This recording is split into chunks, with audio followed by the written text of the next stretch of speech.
Welcome to MBTV news. Prakasam జిల్లా Chimakurthi society chairman Ponati వెంకట్రావుకి తన అభిమానులు 61వ సంవత్సర జన్మదిన శుభాకాంక్షలు తెలియజేశారు.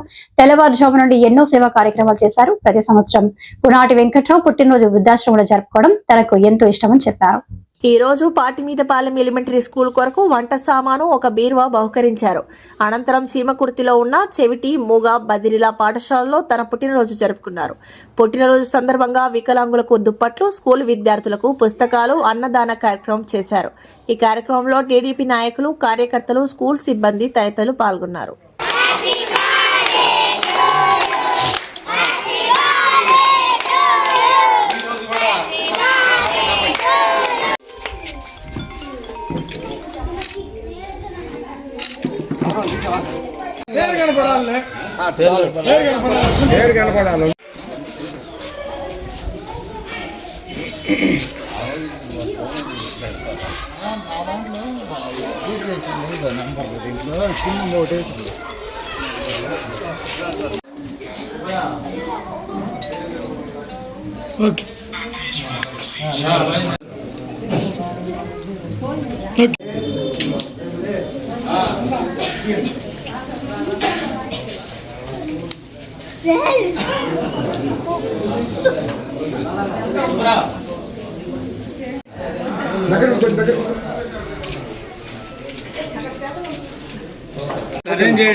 స్వీట్ పెట్టుకోవాలండి.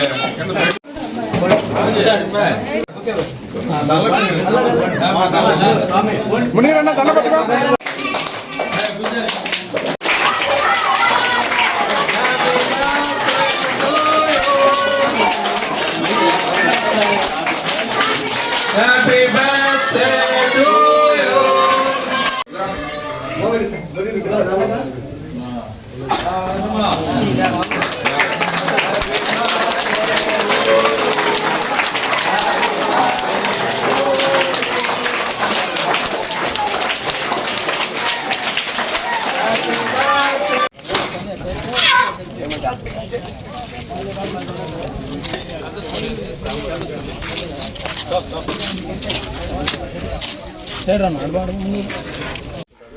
అంటే మీరు చెప్పారు ఇందాక డబ్బు అందరికీ ఉండొచ్చు, దానం చేసే గుణం అందరికీ ఉండదని. తన మనస్తత్వం ఏంటంటే మేము 10-15 సంవత్సరాల క్రితం చాలా ఇబ్బందుల్లో ఉన్నాం. అప్పుడు కంకర మిల్లు నడుపుతున్నాం. బాగా ఇబ్బందిగా ఉన్న పరిస్థితిలో ఒక అతను వచ్చి మేము ఒంగోలులో గుడి కడుతున్నాము సందాయం అడిగాను. ఆయన అక్కడే కూర్చోబెట్టి బజార్కి వెళ్ళి 10,000 అప్పు తీసుకొచ్చి మరీ ఇచ్చి ఆయనకి పంపించాడు.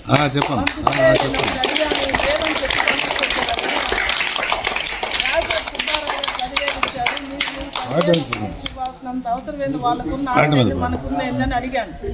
అడిగితే ఆయన చెప్పండి నన్ను ఎత్తుక్కుని ఎంత దూరం వచ్చిన అతను ఊరికి ఎట్లా పంపేది నేను 10,000 అప్పు తీసుకొచ్చి మరీ ఇచ్చాడు. నేను ప్రతిరోజు దేవుడు కూడా ఒకటే దండం. ఎవరు అడిగినా చేతికి ఎముక లేకుండా అలవాటు నేను మార్చలేకపోతున్నాను. కానీ తగ్గట్టు నువ్వు ఇస్తూ ఉండంట. మాకేమి ఇవ్వమని నేను అడగలేదు. నేను చాలా సాదా సీదా లైఫ్ నుంచి వచ్చాను. నేను ఇప్పుడు కూడా అలాగే ఇప్పుడు మర్చిపోను, ఇప్పుడు కూడా అలాగే ఉంటాను. ఆయనకి ఎవరు వచ్చి అడిగినా సహాయం చేసే దానికి తగ్గట్టు శక్తిని మాత్రం ఇస్తూ ఉండని చెప్తాను. ఎందుకంటే ఎవరు వచ్చినా ఆయనకి లేకపోయినా లేవని చెప్పడం చేత కాదు. వాళ్ళు 5,000 ఇస్తే 5,000 ఇవ్వాల్సింది, అంతేగాని దాంట్లో 2,000 తీసుకొని 3,000 తీసుకొని తగ్గించి చెప్పడము, లేకపోతే వాళ్ళకి ఈ రోజు లేదు రేపు రమ్మని చెప్పడం ఆయనకు అలవాటు లేదు. కాబట్టి ఆయనకు ఆ దానం చేసే సహాయాన్ని మాత్రం నువ్వు ఇస్తూ ఉండని భగవంతుని ప్రతిరోజు నేను ఫస్ట్ దండం పెట్టుకునేది అదే.